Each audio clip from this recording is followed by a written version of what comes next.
1.2 लाख करोड़ की संपत्ति। ना ना ना ना, मैं अंबानी, अडानी, टाटा, बिरला किसी की बात नहीं कर रहा हूँ। मैं बात कर रहा हूँ भारत के third largest land encroacher, sorry land owner वक्फ बोर्ड की। आप बाहर जाइए और फिर हमारी इजाजत लेकर अंदर आइए। जिस जमीन को चाहो उस पे क्लेम करो और उसे अपना बना लो। सही सुना आपने। ना ना ना, ऐसे मत सोचना कि मैं मजाक कर रहा हूँ। ये तो एक ऐसी ताकत है जो अलादीन के चिराग से निकले जिन से मांगी जाती है। हुक्म मेरे आका, क्या चाहिए जी? मेरे को रेवंत राम की जमीन चाहिए, वहां पर मस्जिद बनानी है। ओके मेरे आका, ले लो। और ले लो ही बोलेगा वो जिन, क्योंकि अगर इनका बस चला तो ये जिन के चिराग को भी वक्फ की प्रॉपर्टी क्लेम कर देंगे। जिन तो हमारी प्रॉपर्टी में रहता है। भारी मिस्टेक हो गया सर। ये है पावर वक्फ बोर्ड की। झुके रहना पड़ेगा मेरे आगे। लेकिन दोस्तों, आखिर ये वक्फ है क्या? दोस्तों, वक्फ एक इस्लामिक परंपरा है जिसमें एक व्यक्ति अपनी प्रॉपर्टी को धार्मिक या फिर डोनेशन के रूप में समर्पित करता है। ये प्रॉपर्टी मस्जिद, दरगाह, कब्रिस्तान, स्कूल या फिर किसी दूसरे जनहित कार्य के लिए होती है। इस संपत्ति, इस प्रॉपर्टी की देखरेख वक्फ बोर्ड करता है, जो केंद्र और राज्य स्तर पर गठित है। दोस्तों, वक्फ बोर्ड 1964 में बना था। उत्तर प्रदेश सुन्नी वक्फ बोर्ड ने सुप्रीम कोर्ट में दावा किया कि खुद मुगल बादशाह शाहजहां ने बोर्ड के पक्ष में ताजमहल का वक्फनामा तैयार किया था। अच्छा, 1964 शाहजहां पक्का शाहजहां 1964 के बाद ही राजा बना होगा। वक्फ बोर्ड भला झूठ क्यों बोलेगा? सही बात है। भारत में वक्फ बोर्ड संबंधित मामलों को कंट्रोल करने के लिए वक्फ एक्ट 1995 बना था। लेकिन पिछले कुछ सालों से इतनी खबर आ रही है कि वक्फ बोर्ड अपने इनॉर्मस पावर का बहुत ही गलत यूज कर रहा है। कभी 18 हिंदू डोमिनेटेड विलेजेस को क्लेम कर देता है। Board claimed ownership of over 18 Hindu-dominated villages in Trichy district. वाह, प्लॉट से सीधा गांव क्लेम कर लिया। ये तो प्रमोशन हो गया। This is business. This is my sweat. I know, but I did business. मैं तो कहता हूँ वक्फ बोर्ड, ब्राउन रंग भी आप ही क्लेम कर लो। हनी सिंह और बादशाह की लड़ाई भी एक झटके में खत्म। चेन्नई के 1000 साल पुराने मंदिर को वक्फ बोर्ड ने क्लेम कर दिया। तमिलनाडु वक्फ बोर्ड ने चेन्नई में करीब 1000 साल पुराने ऐतिहासिक अलवर मंदिर पर मालिकाना हक जताया है। अरे भाई, वक्फ बोर्ड बने 100 साल नहीं हुए तो तुमने 1000 साल पहले वाले मंदिर को क्लेम कैसे किया? सारे मिलके हमको पागल बना रहे। दिल्ली वक्फ बोर्ड राजधानी में मंदिरों और हिंदू प्रॉपर्टीज के साथ साथ डीडीए के दफ्तर, डीटीसी बस अड्डा, यहाँ तक कि एमसीडी के कूड़ा घर को भी अपनी प्रॉपर्टी बता रहा। कूड़ा घर? रियली? कांग्रेस के दफ्तर को कौन क्लेम करता है? और छोड़ो, हजारों सालों से हो रहे कुंभ मेले की जमीन को भी वक्फ बोर्ड ने क्लेम कर दिया। ये दावा किया गया प्रयागराज के स्थानीय मुसलमानों की तरफ से, जिन्होंने कहा कि जिस धर्म क्षेत्र में महाकुंभ का आयोजन हो रहा है वो दरअसल वक्फ की संपत्ति है। कुछ भी तो ये जो नॉन रेगुलेटेड वक्फ बोर्ड की पावर है, इसके दम पर वक्फ बोर्ड आज कुछ भी कर रहा है, उसको डीलिमिट करने का टाइम आ गया है। भारत सरकार वक्फ अमेंडमेंट बिल लाई है। 8 अगस्त 2024 को माइनॉरिटी अफेयर्स मिनिस्टर किरण रिजिजू ने वक्फ अमेंडमेंट बिल 2024 को पार्लियामेंट में पेश किया और जेपीसी जॉइंट पार्लियामेंट्री कमेटी ने उसके फर्स्ट ड्राफ्ट को एक्सेप्ट भी कर लिया। और फिर हमने कुछ लोगों का रोना भी एक्सेप्ट कर लिया। ये वक्फ का कानून बनेगा तो मुल्क में सोशल इंस्टेबिलिटी पैदा होगी। आप लोग रोना बंद कीजिए। दोस्तों, विपक्ष ने तो इस बिल को मुस्लिम विरोधी भी घोषित कर दिया है। वो मुल्क की माइनॉरिटी के साथ, वक्फ बोर्ड के साथ एक मजाक किया गया है। बस भाई, अब इस पे भी कोई संविधान या फिर डेमोक्रेसी बीच में ना ले आए। यही लोकतंत्र का दिन देखने के लिए हमारे स्वतंत्रता सेनानियों ने कुर्बानी दी थी। दोस्तों, इस बिल के आने से पहले वक्फ बोर्ड के पास ये अधिकार था कि वो मनचाहे संपत्ति पर हाथ रखकर उसे अपना क्लेम कर सकती थी, चाहे वो संपत्ति किसी भी धर्म के व्यक्ति की हो। ये भगवान क्या जुल्म है, सारा काम करूं मैं, खाए वो। कई बार तो इन कानूनों का गलत उपयोग करके जो नॉन मुस्लिम्स है उनकी प्रॉपर्टी भी हड़पी गई है।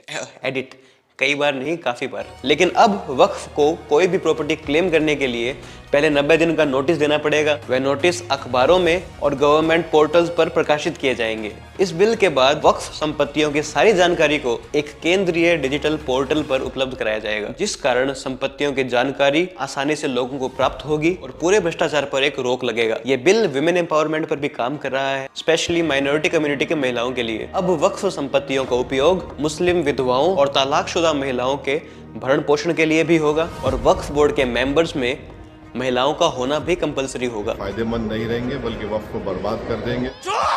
महिलाओं के उत्तराधिकारी अधिकारों को भी सुरक्षित किया गया है ताकि कोई उनके हिस्से के अधिकार उनसे ना छीन ले। वो मुल्क की माइनॉरिटी के साथ, वक्फ बोर्ड के साथ एक मजाक किया गया है। क्या नहीं, ये नहीं हो सकता। सबसे बड़ी बात, जैसे हिंदू मंदिर आज गवर्नमेंट के अंडर है तो उस मंदिर की कमेटी में कुछ नॉन हिंदू मेंबर्स भी होते हैं। वैसे ही सेम टू सेम अब वक्फ बोर्ड की कमेटी में कुछ नॉन मुस्लिम मेंबर्स भी होंगे। अब वक्फ बोर्ड की कमेटी में मार्जिनलाइज्ड मुस्लिम कम्युनिटी जो है, बोहरा मुस्लिम, उनको भी रिप्रेजेंटेशन मिलेगी। लेकिन विपक्ष और मुस्लिम लीडर्स को अब इस पे परेशानी होने लगी है, क्योंकि अब उनका इस मुद्दे पर रोटी सेकने का वक्त आ चुका है। All India Muslim personal law के प्रवक्ता खुली धमकी देते हैं कि अगर वक्फ अमेंडमेंट बिल पास हुआ तो हम शाहीन बाग जैसी स्थिति दोबारा पैदा करेंगे। All India Muslim personal law board के प्रवक्ता की अब धमकी सामने आई है।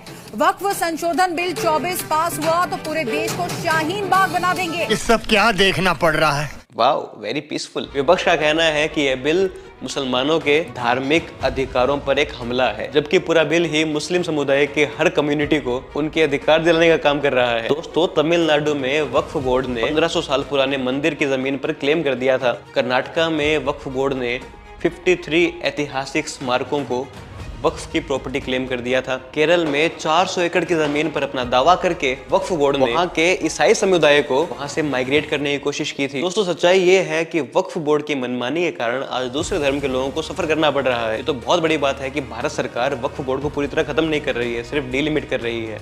वरना डेवलप्ड कंट्री में ऐसा कोई बोर्ड नहीं होता है, और ना ही सरकारें और जनता ये सब चलने देती है। मजे की बात देखिए, आज की डेट में अगर वक्फ बोर्ड किसी प्रॉपर्टी पर क्लेम कर दे, उनका जो पर्सनल जुडिशियल सिस्टम है, वक्फ ट्रिब्यूनल, वो अपना फैसला वक्फ बोर्ड के फेवर में कर दे, मजाल है हाई कोर्ट हो या सुप्रीम कोर्ट उस फैसले को बदल के दिखा दे। आपकी प्रॉपर्टी है, कोई बात नहीं, अपनी ऐसी तैसी कराओ। वक्फ ट्रिब्यूनल ने कहा है ये प्रॉपर्टी वक्फ बोर्ड की है, बस वक्फ बोर्ड की है। भाई ने बोला करने का तो करने का। वक्फ अमेंडमेंट बिल में इस बात का भी ध्यान रखा गया है कि अब खुद डिस्ट्रिक्ट कलेक्टर वक्फ बोर्ड के क्लेम को वेरीफाई करेगा कि ये सही है या नहीं, आखिर ये जमीन असल में है किसकी। और इतने सब के बाद भी अगर मुस्लिम समाज को विरोध करना है तो करो। और देश में होता क्या है, हर चीज में विरोध ही होता है। सारे दिन कॉमेडी से लेकर सेंटर के बिल तक हम किसी ना किसी चीज को बॉयकॉट ही करते रहते हैं। We cancel people. लेकिन रियल मायने में इस बिल का उद्देश्य देश के सभी समुदाय के लोगों के सारे अधिकारों की रक्षा करना है, महिलाओं को सशक्त करना है। 1974 में एक एडमिनिस्ट्रेशन भूल के कारण कर्नाटका की हजारों एकड़ की जमीन वक्फ बोर्ड को मिल गई थी। 2014 में तो कांग्रेस सरकार ने दिल्ली के वीवीआईपी इलाकों में 123 संपत्तियां वक्फ बोर्ड को समर्पित कर दी थी। ये लो भाई साहब गिफ्ट, अब सारे मुसलमानों के वोट हमको दिला दो।